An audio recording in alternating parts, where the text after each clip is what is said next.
Boa noite, irmãs e irmãos. Queria fazer uma pergunta: você crê mesmo nesse Deus de milagre? Você crê que Ele pode fazer todas as coisas para o teu bem? Que bom, que bom. Esse é o descanso do crente. Aliás, é básico para que nós possamos perseverar na caminhada repleta de lutas, dores, desgostos muitas vezes, desafios inúmeros que nós não podemos calcular, evitá-los, e realmente nós nos decepcionamos com muitas coisas, mas somente confiando em Deus é que nós vamos conseguir chegar lá, naquele dia, naquele lugar. É isso que nós vamos tratar nessa noite, né? Vamos continuar o estudo de Romanos, capítulo 8, ainda. Capítulo 8 agora, vamos meditar nos 3 versículos do capítulo 8, versículos 28, 29 e 30. 32ª parte da exposição de Romanos, capítulo 8, de 28 a 30. Vamos ler esse texto, estudá-lo, vamos meditar nele, sob o tema: o Espírito Santo no decreto eterno de Deus. O Espírito Santo no decreto eterno de Deus. Vamos ler. Sabemos que todas as coisas cooperam para o bem daqueles que amam a Deus, daqueles que são chamados segundo o seu propósito. Porque aos que de antemão conheceu, também os predestinou para serem conformes à imagem do seu Filho, para que ele seja o primogênito entre muitos irmãos. E aos que predestinou, a esses também chamou. E aos que chamou, a esses também justificou. E aos que justificou, a esses também glorificou. Oremos pedindo graça mais uma vez, e a aplicação do Espírito de Deus, de um texto rico, 3 versículos. Vocês estão percebendo que esse capítulo 8 parece que nos amarra um pouco, para que a gente vá mais devagar e extraia o máximo possível de verdades de alguns versículos. A última exposição nós trabalhamos 2 versículos apenas falando de oração e intercessão do Espírito. Agora 3 versículos com riquezas profundas. Então vamos pedir para Deus que nos ajude. Sem essa ajuda dele, nós não podemos entender essas verdades. Deus e Pai Todo-Poderoso, gracioso e misericordioso, recorremos a Ti mais uma vez, pedindo que o Senhor contribua conosco, nos dando graça através do Espírito Santo, o Mestre dos Mestres, para que possamos compreender, Senhor, essa rica porção da Tua Palavra. Senhor, nós entendemos que a nossa limitação muitas vezes obscurece a compreensão do Espírito. Por isso pedimos que a luz do Espírito esclareça em nossos corações e mentes nessa noite, para que racionalmente nós possamos admirar o que o Senhor tem para nos falar e, mais do que isso, aplicar em nossas vidas a ponto de nos regozijarmos em Ti, por essa tão grande e maravilhosa salvação. Ajuda-nos, ó Espírito Santo. Por favor, Senhor, contribua conosco, que não seja a palavra de homem, mas que a igreja a receba como palavra de Deus, como de fato é. Assim pedimos, no nome do nosso Redentor que vive, Jesus Cristo. Amém. Amém. Irmãos, fazendo uma breve recapitulação do que nós já vimos neste capítulo 8. Bom, a gente já viu antes do capítulo 8, Paulo simplesmente, através da direção do Espírito, ele estraçalhou com a soberba humana de achar que poderia se justificar por si mesmo diante de Deus. Então, nenhum homem pode fazer isso. Seja religioso, seja ímpio, seja israelita, judeu, grego, ímpio, nenhum, seja moral, seja imoral, ninguém pode se auto-justificar diante de Deus. Depois ele mostra que a justificação no capítulo 5 é dada graciosamente por Jesus Cristo, sendo nós ainda pecadores e inimigos de Deus. Ele nos concedeu pela graça e pela fé em Jesus Cristo. Depois ele mostra que essa obra do Espírito Santo, da justificação, opera em nós a santificação. Capítulo 6, livrando-nos do pecado e do domínio do pecado. Capítulo 7, livrando-nos da condenação da lei e de nós mesmos querendo fazer algo para praticar a lei. Mas no capítulo 8 ele mostra que pelo ministério do Espírito nós podemos praticar o preceito da lei. Então, agora no capítulo 8 ele então diz que a intenção, nós podemos ver claramente que a intenção de Paulo agora, afinando e afunilando no capítulo 8, é dar ao crente, aos crentes de Roma e para nós também nessa noite, a segurança ou a certeza da salvação. Essa é a obra que o Espírito está fazendo aqui, nessas palavras do capítulo 8. Dando essa convicção, essa tranquilidade e a segurança da salvação para os eleitos. Pelo ministério do Espírito Santo, e isso não é obra humana, por isso nós temos mais segurança ainda. E uma das missões do Espírito, que Paulo diz que na era da igreja, é conceder consolo e segurança ao eleito, e isso faz parte do ministério do Espírito, para que o eleito não descaia, porque a luta continua grande e cada vez maior. Então o Espírito está nos auxiliando. Paulo diz que tudo isso ele escreve porque o eleito é fraco em si mesmo. Não é porque ele é eleito que agora ele é poderoso em si mesmo. Não.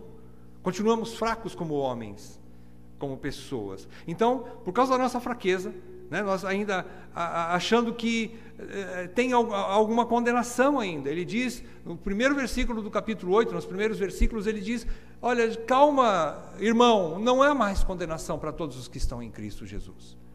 Então ele tira um fardo das nossas costas. E nós somos fracos também porque ainda achamos que devemos algo para a carne, ele continua falando no capítulo 8, e nós somos devedores à carne. E não somos. Paulo diz, não, você não deve mais nada para ela, você não deve obrigação nenhuma, você não tem que obedecê-la. E nós também, na nossa fraqueza, também achamos que ainda nos inclinamos para a carne como se fôssemos devedores a ela, e Paulo diz, de forma nenhuma. O Espírito está em você, você pode se inclinar para as coisas do Espírito e entender as coisas de Deus e viver para a glória de Deus, porque hoje você tem o Espírito e o Espírito mora em você, irmão, irmã, claro.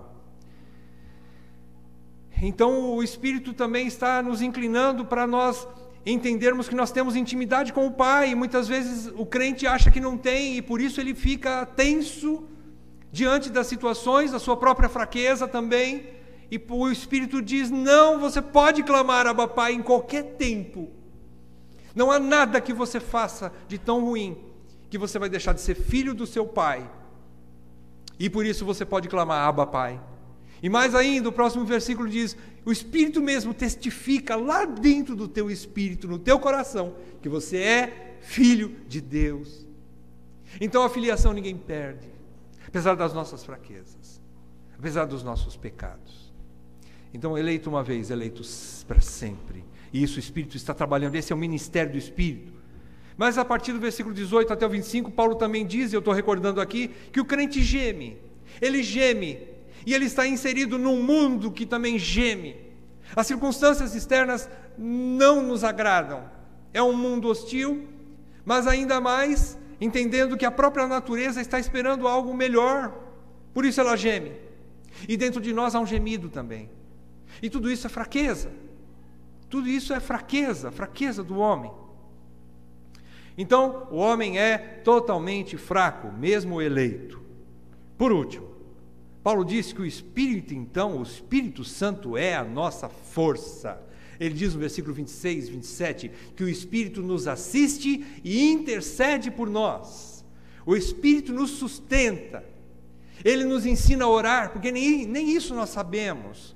E é através da oração que nós obtemos força para nós vencermos a nossa fraqueza e continuarmos caminhando com Deus. E não abandonarmos a fé. E não apostatarmos da fé. É através da força que o Espírito dá. Então essa é uma breve recapitulação.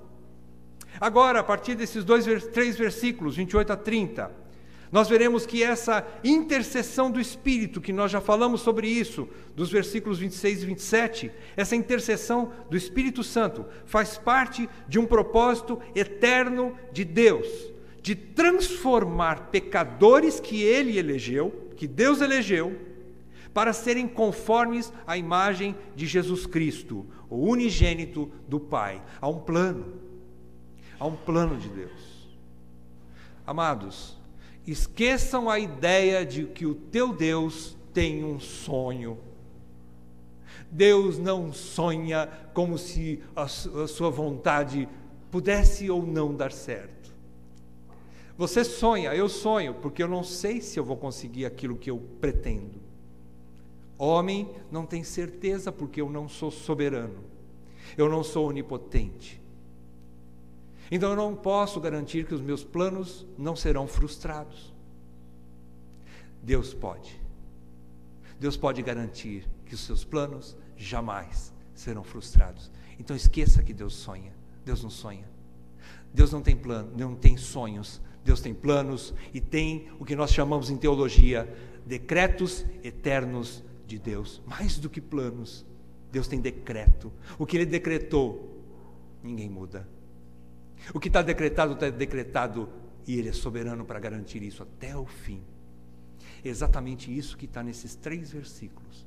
Exatamente isso. Então, versículo 28, vamos lá.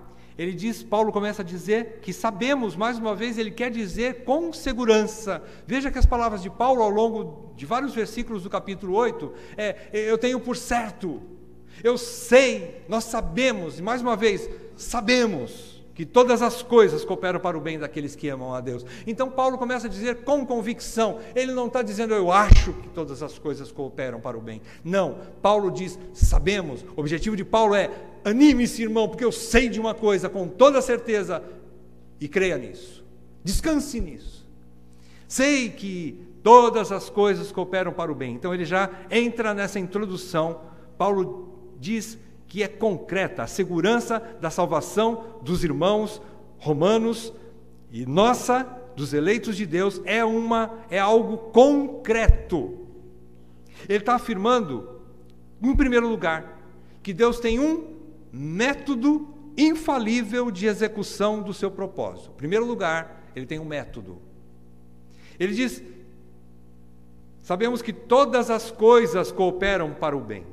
Todas as coisas. O método de Deus é tudo. O método de Deus não se equaciona. Deus tem um método simples. Qual é o método de Deus? Tudo. Tudo. O ar que você respira. O vírus que entra no teu corpo e provoca uma doença. Um cabelo que cai.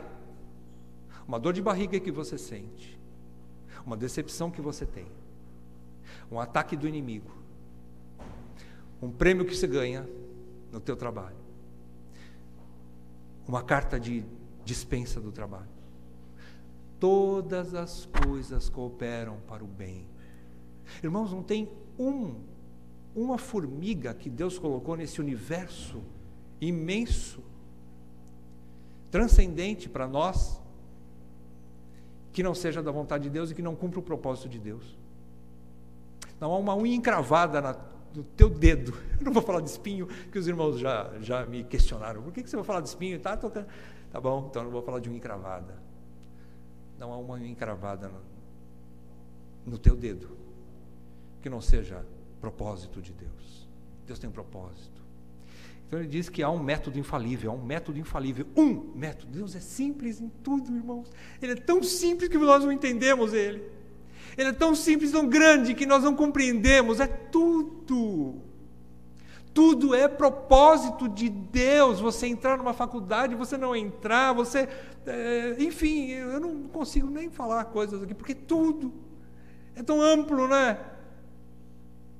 Está aí. Tudo coopera para o bem. Então há um plano, há um método.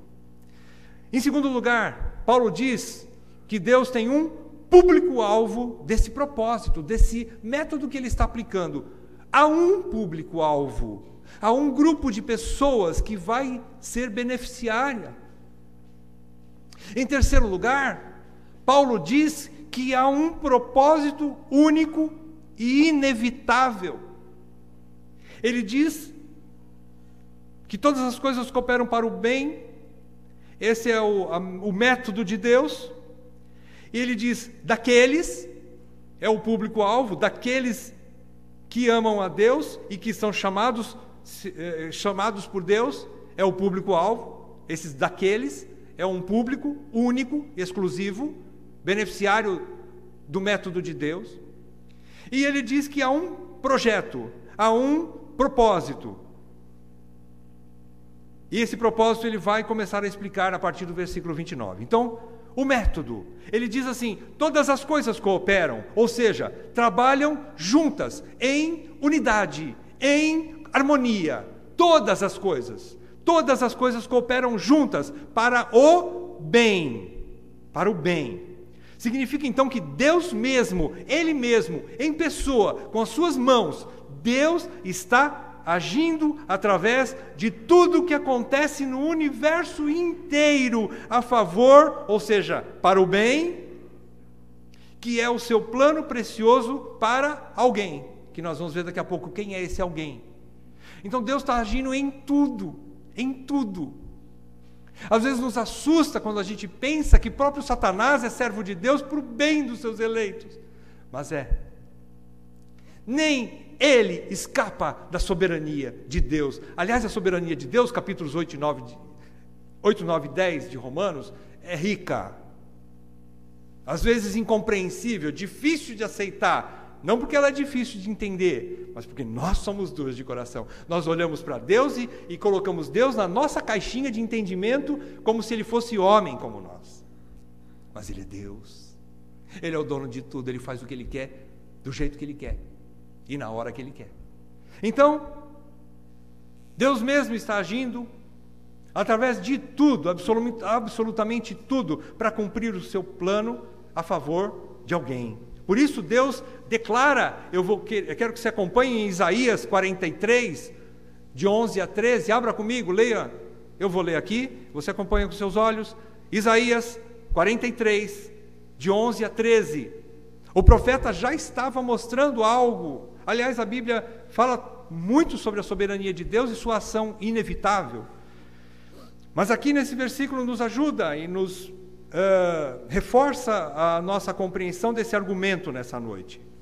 43, Isaías 11 a 13, diz assim,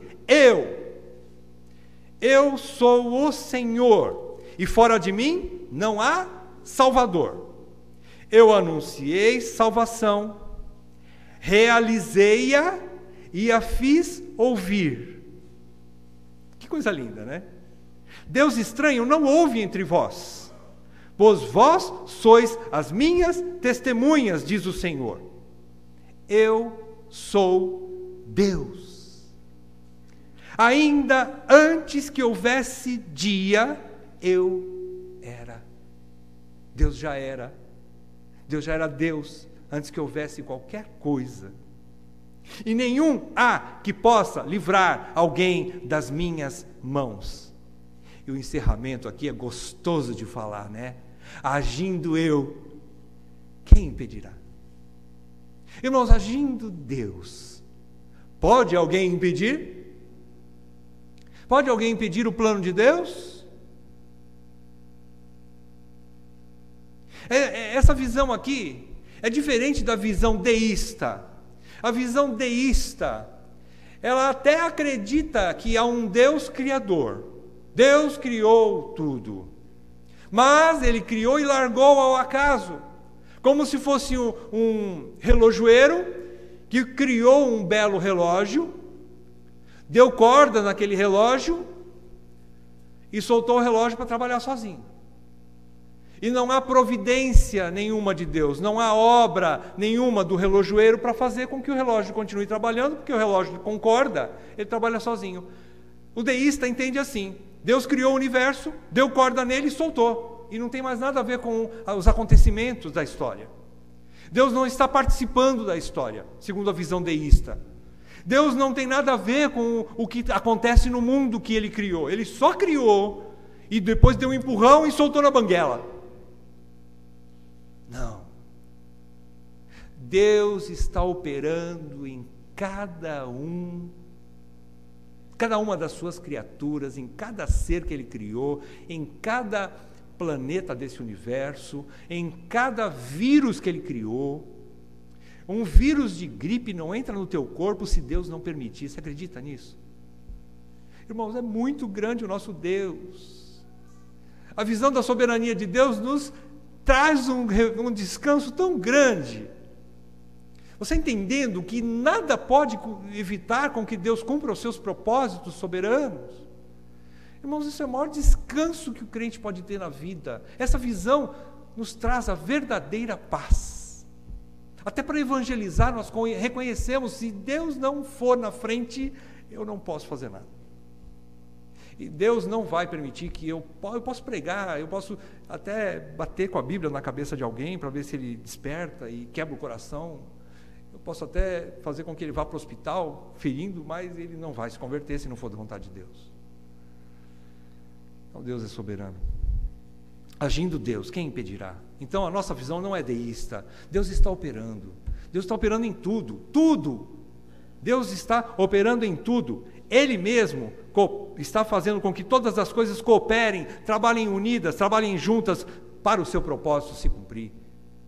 E como as engrenagens de um relógio funcionam perfeitamente, nada sai do seu lugar, a providência de Deus faz com que tudo funcione perfeitamente, então é assim que vai ser. Deus está agindo, Deus está agindo. Ele não está distante de nenhum de nós. Ele está agindo a favor dos seus eleitos. Então, a próxima parte, um público-alvo. Há um público-alvo, porque ele diz que tudo isso, todas as coisas cooperam para o bem daqueles que amam a Deus e que são chamados segundo o seu propósito. Daqueles que o amam e foram chamados. Deus está agindo para cumprir o seu propósito somente nos que Ele quis. Eu quero dizer para você o seguinte, que a pior coisa que pode acontecer com você, sendo eleito, se você é eleito, a pior coisa que aconteça com você é para o teu bem. Está dentro desse propósito. Mas, fazendo o raciocínio inverso, a melhor coisa que pode acontecer na vida de um ímpio, de um incrédulo, é para o mal dele. Porque não vai contribuir para que ele chegue à imagem de Cristo, jamais. Então Deus tem um único público-alvo. Nós podemos sofrer coisas terríveis nesse mundo, coisas que nós não entendemos o que está acontecendo no presente momento. Nós não compreendemos as nossas tristezas, os nossos fracassos, as nossas decepções, as dores da vida. Nós não compreendemos, mas nós cremos que Deus está operando para o nosso bem. Como Paulo não entendia direito aquele negócio do espinho na carne, ele pediu 3 vezes, Senhor, tira isso de mim. Mas o Senhor respondeu para ele, a minha graça te basta, porque o meu poder se aperfeiçoa na fraqueza. Para o bem de Paulo, Deus permitiu que aquele espinho na carne ficasse na carne de Paulo, para que ele não se ensoberbecesse, para o bem dele. Então Deus, o Deus soberano, está agindo em todas as coisas para o bem apenas dos que Ele escolheu, dos eleitos, que são alvos ou beneficiários do seu amor.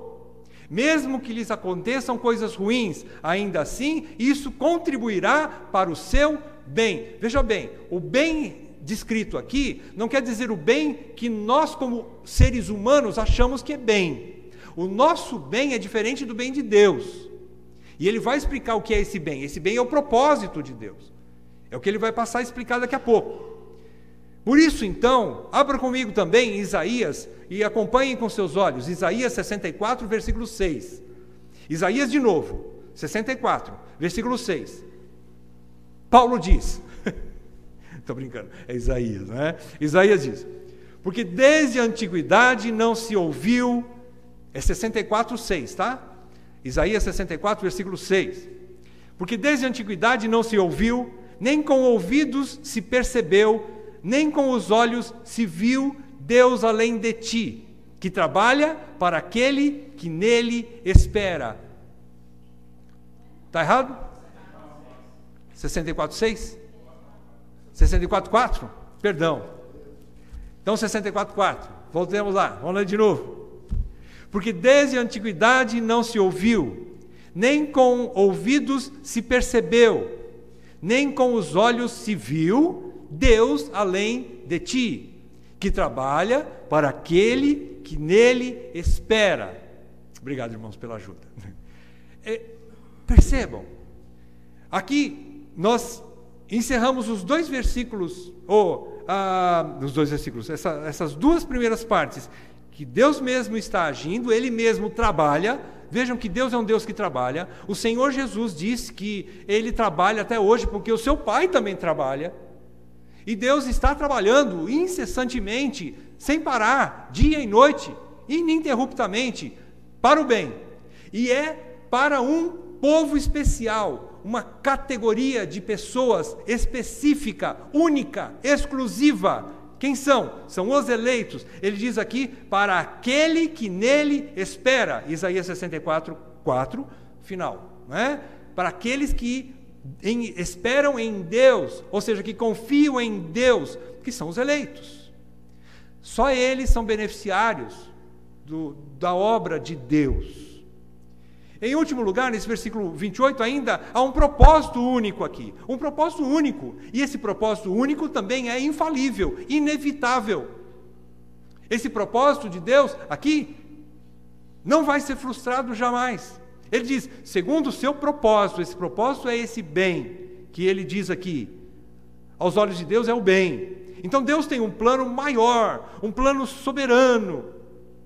Qual é esse plano? É o que ele vai dizer no próximo versículo, é ter muitos filhos semelhantes ao Filho amado, em quem o Pai tem todo o seu prazer. O plano de Deus é ter muitos filhos, é ter uma família muito grande, semelhantes ao primogênito.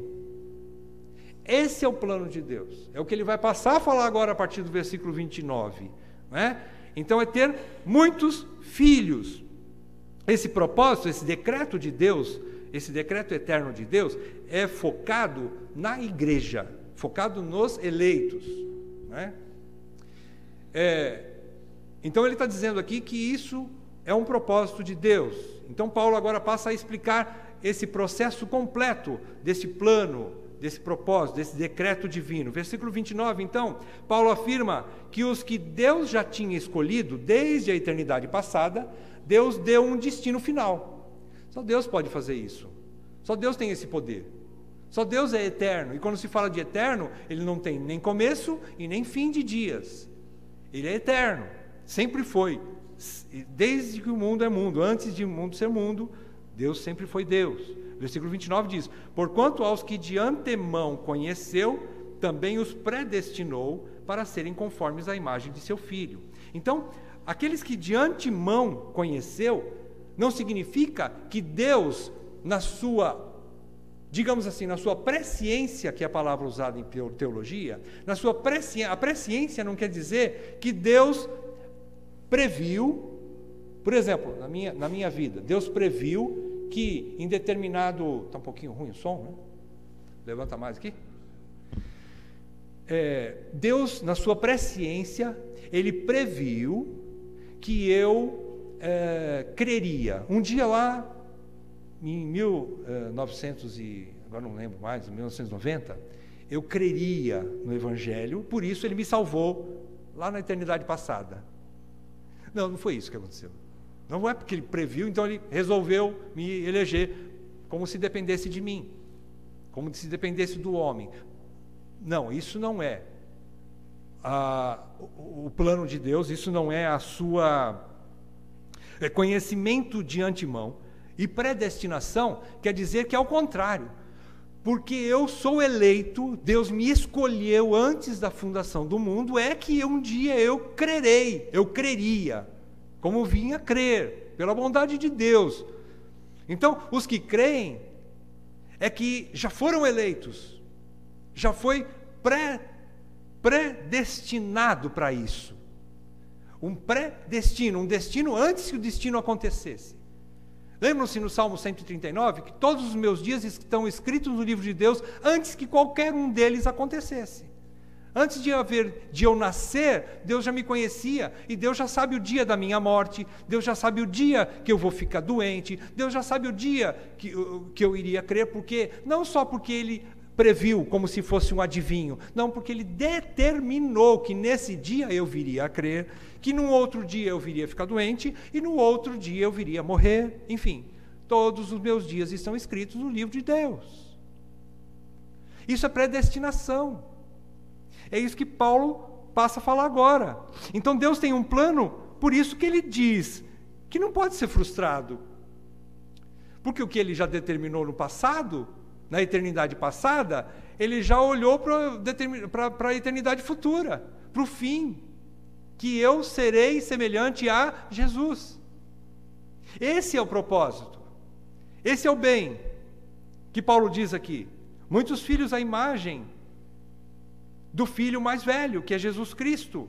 Ele chama aqui de primogênito. O primogênito, aqui no versículo 29, é Jesus. E Deus quer um monte de filhos semelhantes a Jesus. E Ele está trabalhando para isso. Esse é o bem do versículo 28. O bem de Deus é nos transformar à imagem de Jesus. Então, uma coisa importante é que nós não teremos toda a divindade, todo o poder ou toda a glória do Senhor Jesus. Mas nós seremos semelhantes a Ele. Semelhante a Ele significa, conforme a imagem que diz aqui no versículo 29, significa não somente esse exterior aqui, essa casca, que eu vou receber um novo... Isso faz parte também, vou receber um novo corpo, um corpo incorruptível, que não sofre mais doença, que não sofre mais dores, nem sofrimento algum. É incorruptibilidade, um corpo incorruptível, eu vou receber por fora. Mas antes, por dentro, seremos transformados por dentro. Aliás, estamos sendo transformados por dentro, a imagem de Jesus Cristo. Então, uma coisa que é interessante é que eu não posso conter toda a divindade no dia que o Senhor me transformar plenamente, na plena redenção, como diz aqui no capítulo 8, eu terei toda a divindade em mim. Só Jesus pode ter a plenitude de Deus. Só Ele, porque Ele é Deus. Embora seja homem, mas Ele também é Deus. Isso é mistério, coisa grande demais. Embora a sua humanidade seja completa, a sua divindade também. É semelhante, para a gente explicar de uma maneira bobinha, mas uma analogia que a gente pode fazer é, por exemplo, imagine uma garrafa de Coca-Cola, 2 litros de Coca-Cola. Pensa, olha para ela está lá na geladeira, suando e te convidando. Toma um golinho aqui. Aquela Coca-Cola maravilhosa, ela está ali. E você olha para ela olha para você. E ela está cheia. Ela está cheia, a Coca-Cola, a garrafa está cheia. Só que ela não tem dentro dela todo o conteúdo de Coca-Cola da fábrica de Coca-Cola, não é? Ela não tem a plenitude da fábrica de Coca-Cola dentro dela. Seria uma maravilha se ela tivesse, né? Mas ela não pode ter. Ela só tem dentro do seu limite. Nós, um dia transformados, seremos plenos de Cristo, mas não plenos da divindade de Cristo. Nós estaremos cheios de Cristo até a tampa. Mas nós não teremos toda a plenitude de Deus, como Cristo tem. Então seremos, por isso que Cristo é também, além de ser o primogênito, Ele é o unigênito do Pai. Unigênito significa o Filho de Deus, o com o maiúsculo, é o exclusivo. Só Ele tem a essência plena da divindade. Nós não teremos, mas nós seremos semelhantes a Ele. Uma garrafinha de Coca-Cola bem cheinha. Nós seremos cheios da semelhança, da imagem e semelhança de Jesus Cristo. É isso que Jesus está fazendo em nós, que Deus está trabalhando para isso em nós, dentro da nossa limitação de uma garrafa de Coca-Cola, assim também nós seremos semelhantes a Cristo, não é? E quando Paulo diz aqui, muitos irmãos, quer dizer que o plano de Deus é ter muitos filhos, que eu já disse para você, semelhantes ao unigênito. Então aqui, uma coisa importante nesse versículo, que passa às vezes despercebido, é que Paulo está derrubando a libertinagem dos eleitos. Sabe por quê, irmãos? A gente pensa assim, uma vez predestinado, né? Agora não preciso mais me preocupar com nada, eu posso viver do meu jeito, eu sou dono do meu nariz, eu sou eleito mesmo, eu vou para o céu, então eu posso viver do meu jeito, né? De maneira assim, descompromissada com o reino de Deus, né? Quebrando princípios de Deus, vivendo ainda na carne, no pecado. Eu sou eleito, eu posso fazer o que eu quero, eu sou filho do rei. Negativo. Ele está dizendo aqui que são filhos conformes à imagem do filho mais velho, do primogênito, a fim de que ele seja o primogênito entre muitos irmãos. Sabe quando que isso vai acontecer? Agora. Já está acontecendo. Essa transformação aqui é uma transformação presente no eleito. Não é só exterior. O exterior vai vir depois. Mas o processo de glorificação, que é termos a imagem perfeita de Cristo, que é o fim, quando nós chegarmos a ser transformados e obtivermos a plena redenção do nosso corpo, é o fim do processo. O início do processo é aqui dentro, e Deus já está trabalhando. Ser conforme Jesus Cristo é viver como Ele viveu, de forma santa e irrepreensível, e isso já está acontecendo em nós.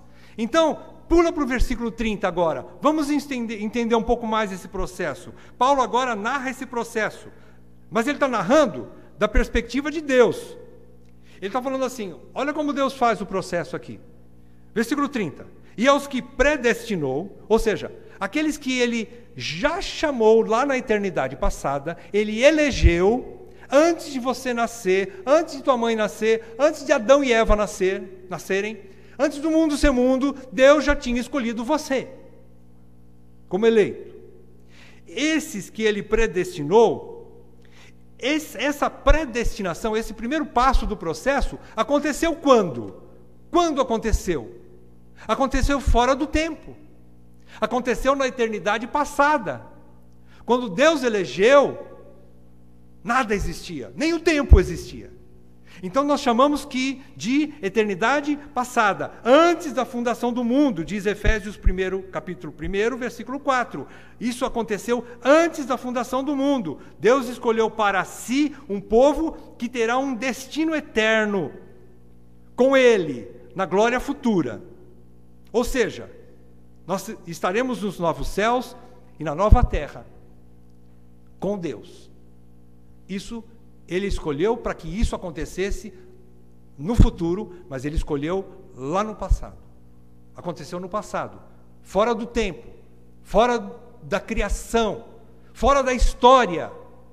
Aconteceu lá na eternidade passada.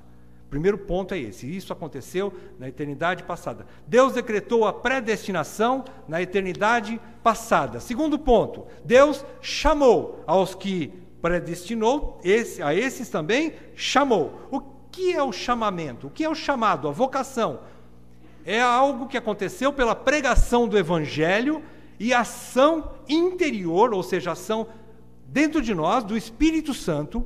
O Espírito aplicou o Evangelho no meu coração, na minha mente, e eu disse sim. Deus me vivificou pela obra do Espírito e do Evangelho, e Ele fez isso em todo o eleito. E então o eleito disse sim para Deus. Quem disse sim para Deus? Você, eu, dissemos. Mas por causa da obra do Espírito Santo, nós ecoamos a obra do Espírito Santo em nós. O Espírito vivificou, porque eu já era eleito, e nesse momento então Ele chamou. Eu ouvi um chamado e eu disse, sim, Senhor, eis-me aqui. E aí eu pedi o batismo, eu quero viver para Deus daqui para frente. Esse foi no momento da nossa regeneração. Quando que isso aconteceu? No dia da tua regeneração. Aconteceu na tua história, na história do mundo. A tua história está lá dentro. Isso aconteceu dentro da história e do tempo. Então o chamado aconteceu dentro da história. Aconteceu no dia da tua regeneração. Depois ele diz que aos que Deus chamou, a esses também justificou. A justificação agora, em terceiro lugar, ocorreu dentro do tempo também. ocorreu também na história humana, conhecida. No momento da morte de Cristo na cruz do Calvário, a justificação de todo eleito, aqueles que viveram no Antigo Testamento, antes da vinda de Cristo, que tinha muito eleito lá, o povo de Israel, muitos crentes, e os crentes que vieram depois de Cristo, como nós, e outros que ainda virão, todos foram justificados num único dia, numa única ação do Filho, Jesus Cristo. Na justificação, quando Ele morreu na cruz, tudo convergiu em Cristo, como um grande funil, um grande ímã da ira de Deus. Ali Cristo pagou a nossa dívida, e nós fomos justificados diante de Deus. Aconteceu num único dia, no dia da morte do nosso Redentor. Ali Ele pagou a dívida de todos os eleitos, todos, não ficou nenhum de fora, nenhuma gota de sangue eficaz em vão foi na cruz derramada. Ele pagou. Então, isso aconteceu no tempo, né? Na história, há mais ou menos 2000 anos atrás, quando Cristo morreu na cruz. E por último, Deus os glorificou também. A esses que Ele justificou, Ele também glorificou. Então todos os eleitos estão sendo transformados pelo processo de santificação. Espera aí. Puxa o freio, Nilton. Você está fazendo bagunça com a história aqui. Você vai falar de glorificação ou de santificação? Das duas. Das duas. O processo de santificação é quando eles serão plenamente transformados na imagem de Cristo, que é a plena glorificação. Vocês sabiam que a glorificação já começou na tua vida? Começou pelo processo de santificação. Os dois são a mesma coisa. Um é feito dentro, outro será completo, abrangendo até o exterior, que é o corpo, a glorificação. Às vezes a gente pensa assim, eu quero ser glorificado, ser transformado, eu quero ter um novo corpo incorruptível, não morre, não tem doença, não sente dor, só é alegria daqui para frente. Eu quero esse corpo. Precisa ser transformado no interior primeiro. Não tem como você ser glorificado sem ser santificado. Ninguém será glorificado sem ser santificado antes. Ninguém. Tem um teólogo chamado F.F. Bruce.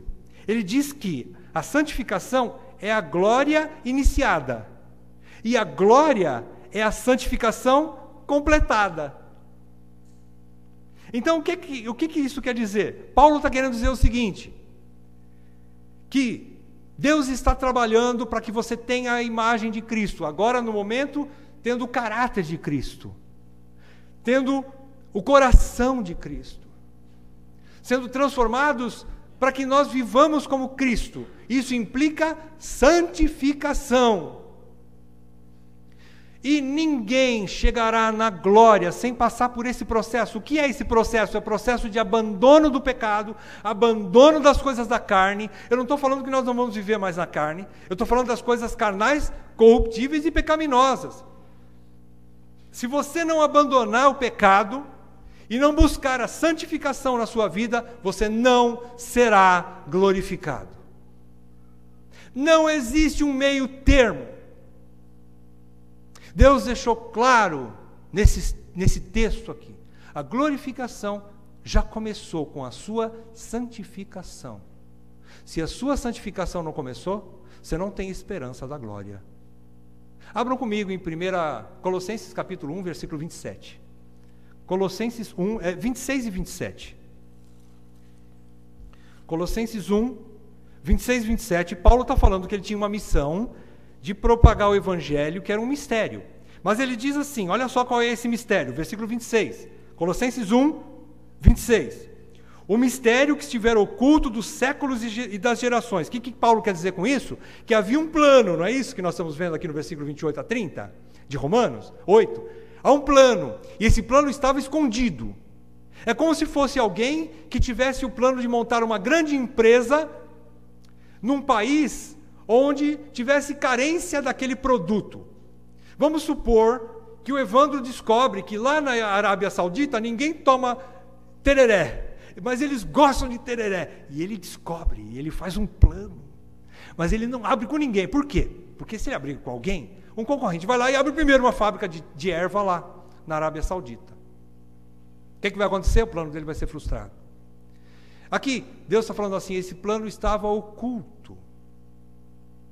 Ele não contou o plano para ninguém. E esse plano que estava oculto, ele agradou em revelar para alguém. Agora, todavia, se manifestou aos santos. Agora, olha o versículo 27. Aos quais Deus quis dar a conhecer qual seja a riqueza da glória deste mistério, deste plano entre os gentios. Qual é esse mistério? Qual é esse plano? Isto é, veja só o final do versículo 27. Cristo em vós, a esperança da glória. Se Cristo está em vós agora, não é lá no futuro. Se Cristo está em vós agora, você pode ter esperança da glória. Se Ele não está agora em você e você não está buscando santificação, porque Ele é santo, você não tem esperança nenhuma da glória. Qual esperança da glória alguém pode ter se vive em pecado? Qual esperança de ser curado de uma doença se você não toma o remédio que o médico especialista no assunto exige que você tome? Como é que você será curado se você não toma o remédio agora? A operação de Deus para te glorificar, para nos glorificar, já começou. Cristo em vós. É a única esperança da glória. Então, presta atenção. Agora, Paulo está mostrando aqui tudo do prisma de Deus, sob o prisma de Deus. Porque tudo o que ele disse nesse processo do versículo 30, presta atenção no tempo do verbo. Tá? Predestinou, chamou, justificou e glorificou. Está no passado, né? Algo concluído, não é? Pois é. Aos olhos de Deus e no coração de Deus, tudo está concluído. Por quê? Porque é um plano inevitável. É um plano que não vai ser frustrado. Aos olhos de Deus, aquele que Ele predestinou lá no passado, já está com Ele na glória. Você consegue entender isso? Então me explica. Quem consegue entender a eternidade de Deus? Coisas maravilhosas demais para nós. Mas é fato. O que Deus predestinou, Ele chamou, Ele justificou e Ele já glorificou. Aquilo que lá no futuro vai acontecer, para Deus já é uma realidade. Como nós não conseguimos entender isso, e isso ainda não está ao nosso alcance, entender a glória futura, cabe-nos preocupar-nos com o processo inicial da glória, que é a santificação. Se você não se preocupa em se santificar, ore ao Senhor e peça e pergunte para Ele: Senhor, eu sou mesmo eleito? Se você não quer abandonar o pecado, pergunta para Deus: Senhor, o Senhor me salvou mesmo? Eu não estou dizendo que o crente não peca, eu estou dizendo que o crente não vive em pecado, é diferente. Você viveu o tempo todo em pecado, em pecado, em pecado, em pecado. Se arrepende, mas volta no pecado. Se arrepende, volta no pecado. Irmãos, a Bíblia diz que aquele que confessa e deixa os seus pecados, confessa e deixa, alcança misericórdia. Nós temos que deixar um dia o pecado, meu irmão. Isso é santificação. Então nós temos que ter isso bem claro no nosso coração. Para Deus está tudo consumado. Para nós ainda não. E o que cabe a nós, o que cabe a mim, o que cabe a você como eleito, é nos preocuparmos com a vida de santificação. O autor de Hebreus deixa bem claro: sem a santificação, ninguém verá o Senhor. Ninguém. Acho que um texto mais claro do que esse de Hebreus, o autor foi bem direto, não é? Bem claro para nós, né? Se você não está se preocupando em se santificar, tira o cavalinho da chuva, que você não vai para a glória. Porque o crente odeia o pecado. Pelo menos deveria. Ele tem que abominar o pecado. Ele tem que ter uma vida assim, de dizer direto, quando ele peca, ele diz: miserável homem que sou, quem me livra desse corpo, dessa morte? Eu estou fedendo, Senhor, de novo. Me perdoa, Senhor. Faz que nem o filho pródigo, volta para casa, pai, eu não sou digno de ser chamado teu filho, eu pequei contra os céus e contra ti, mas faz-me como um dos teus trabalhadores. Não precisa me chamar mais de filho, mas não me deixe longe de ti, eu quero voltar para casa. O crente que é crente, ele abomina o pecado, ele ama as coisas que o pai dele ama, mas ele odeia as coisas que o pai dele odeia, e a coisa que o pai mais odeia é o pecado. Então encerramos aqui com algumas aplicações e uma conclusão. Diante de tudo isso, algumas reações podem surgir no nosso coração, né? Quais reações? Eu pude separar algumas aqui, talvez você tenha mais, mas eu separei algumas aqui. Por exemplo, primeira reação, há um grito de aleluia, né? Quer dizer aleluia? Quer gritar aleluia? Grita. Quero ouvir. Grita, irmão. Aleluia! Aleluia, sabe por quê? Porque Deus já terminou o processo na tua vida. Irmãos, a tua salvação não está na tua mão, não depende de ninguém, não depende de homem, nem de anjo, está nas mãos de Deus. Deus trabalha para o teu bem. Se é Deus que trabalha, quem agirá contra? Quem impedirá? Então há um aleluia no nosso coração, diz, há ou não? Amém. Há um aleluia, há uma alegria, há um gozo, há um regozijo em nossos corações. Porque há, então, a certeza da nossa salvação, isso não depende de ninguém a não ser de Deus.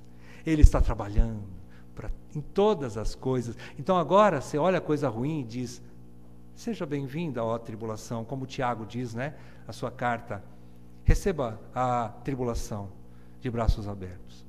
Eu sei que não é fácil, eu também não consigo ainda, mas eu quero aprender esse processo e dizer, Senhor, obrigado por essa hora difícil, porque eu não estou entendendo, está doendo, mas eu sei que coopera para o meu bem, porque eu te amo.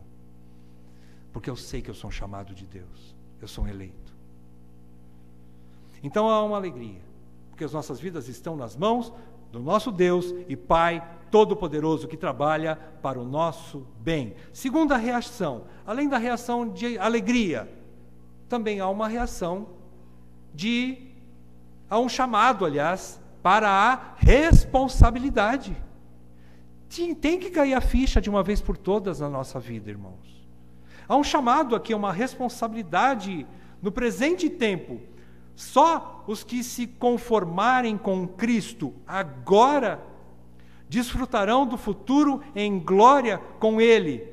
E o texto é aquele que eu já falei, sem a santificação, ninguém verá o Senhor. Então há um chamado aqui à santificação. É o que o Espírito Santo está fazendo em nós, santificação. Irmãos, cuidado, receba exortação de outros irmãos, de outras irmãs, quando você estiver em pecado, receba de bom grado, humildemente, quando alguém te falar, irmão, muda de vida. Irmão, não faça mais isso, você está em pecado. Arrependa-te. Volta atrás, porque esse não é o caminho do verdadeiro eleito, esse não é o caminho daquele que foi chamado por Deus. Então há um chamado aqui, há uma responsabilidade, uma vida responsável. Paulo disse já para nós, em capítulo 8 agora, desse mesmo livro, Romanos 8, 17, final do versículo 17, Paulo já disse, se com ele sofremos, também com ele seremos glorificados. Paulo já disse que então, esse sofrimento presente é o sofrimento de desarraigar do pecado, deixar o pecado, deixar a vida carnal, isso dói. Mas essa dor indica que eu serei glorificado. Se com Ele, com Cristo, sofremos, com Ele também seremos glorificados. Essa é a certeza. Mas há uma responsabilidade aqui. Por fim, também as nossas murmurações não devem mais fazer parte da nossa vida. Não é fácil, mas é um processo. É um processo de querer e de pedir para Deus em oração, Senhor, muda o meu coração. E tira a murmuração, tira a reclamação dos meus lábios. Nós devemos então refrear as murmurações, reconhecendo que tudo, seja bom ou seja mal, é Deus que está operando a nosso favor, para o nosso bem, e isso então deve gerar gratidão e não murmuração. Que Deus nos ajude a nós substituirmos as nossas murmurações, as nossas reclamações, por louvor, por gratidão. Senhor, eu não estou entendendo essa dor que eu estou passando, me parece injusto passar por isso, mas Senhor, se vem do Senhor, então eu quero te agradecer. Embora esteja doendo, mas eu confio na tua palavra que diz que isso é para o meu bem. E eu aceito, humildemente. Seja feita a tua vontade, ó Deus. Vamos orar. Pai, nós te agradecemos pela tua palavra consoladora e exortadora. Tua palavra mexe conosco. Tua palavra tira-nos da nossa preguiça espiritual. A tua palavra nos incita, Senhor, a nós levantarmos os nossos joelhos trôpegos. Não só por motivo de estarmos sofrendo, mas também pelo motivo de nós sermos indolentes, tardios e preguiçosos. Por isso, Senhor, eu peço que essa palavra fira os nossos corações. Que essa palavra quebre a nossa dura cerviz e nos encaminhe para o caminho de santidade, a semelhança de Jesus Cristo, para que um dia estejamos também nessa grande família de muitos irmãos semelhantes a Jesus. Faz isso na minha vida e na vida de cada um dos meus irmãos aqui nessa noite. Eu te peço isso em nome de Jesus. Amém.